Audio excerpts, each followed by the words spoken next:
নুপুরের দাম 1000 টাকা হলেও তার স্থান পায়ে, টিপের দাম 1 টাকা হলেও তার স্থান কপালে। ইতিহাস সাক্ষী আছে লবণে কখনো পোকা ধরেনি, কিন্তু মিষ্টিতে প্রতিদিনই ধরে, এমনকি পিঁপড়েরাও ছাড়ে না। মোমবাতি জ্বালিয়ে মৃত মানুষকে স্মরণ করা হয়, আর মোমবাতি নিভিয়ে জন্মদিন পালন করা হয়।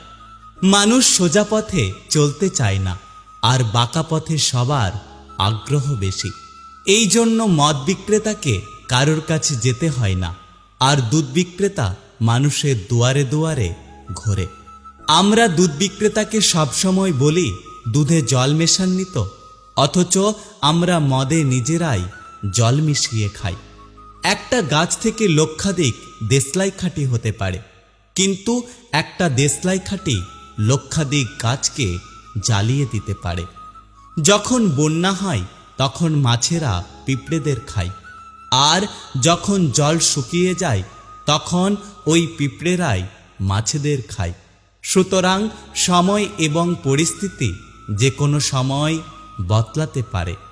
বাড়ির মধ্যে সাপ ঢুকে গেলে আমরা তাকে লাঠি দিয়ে মারি, আর মন্দিরের মধ্যে সাপ দেখা গেলে তাকে আমরা পুজো করি, দুধ খাওয়াই। পৃথিবীতে সবথেকে বেশি মিথ্যে কথা বলা হয় আদালতে, ধর্মগ্রন্থ ছুঁয়ে। আর পৃথিবীতে সবথেকে বেশি সত্য বলা হয় মদের দোকানে, মদের গ্লাস হাতে নিয়ে। সময় বড় কঠিন হয়, তাই জন্যই তো ঘড়িতে ফুল নয়, বরং কাঁটা থাকে। কেউ একজন একটি সুন্দর কথা বলেছেন, আমি যখন ছোট ছিলাম তখন আমার জুতো ছিল না বলে আমি কেঁদেছিলাম। তারপর একদিন দেখলাম এমন একটি ব্যক্তি যার পা নেই। তারপর আমি বুঝতে পারলাম যে পৃথিবীতে আমি কতটা ভাগ্যবান।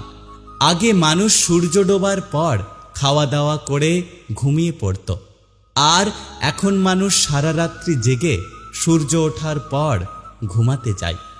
আজ পর্যন্ত মানুষকে এতটুকুই চিনলাম, জানোয়ার বললে রেগে যায়, অথচ বাঘের বাচ্চা বললে খুশি হয়।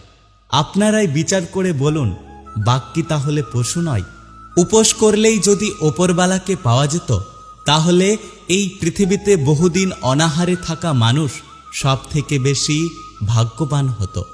উপোস অন্যের নয়, চিন্তা ভাবনার করুন। মানুষকে মানুষ বলে ভাবার চেষ্টা করুন। মানুষের সাথে পশুর মতো ব্যবহার করবেন না। নিজের মধ্যে কখনো অহংকার আসতে দেবেন না। ওপরবালার উপরে ভরসা রাখুন।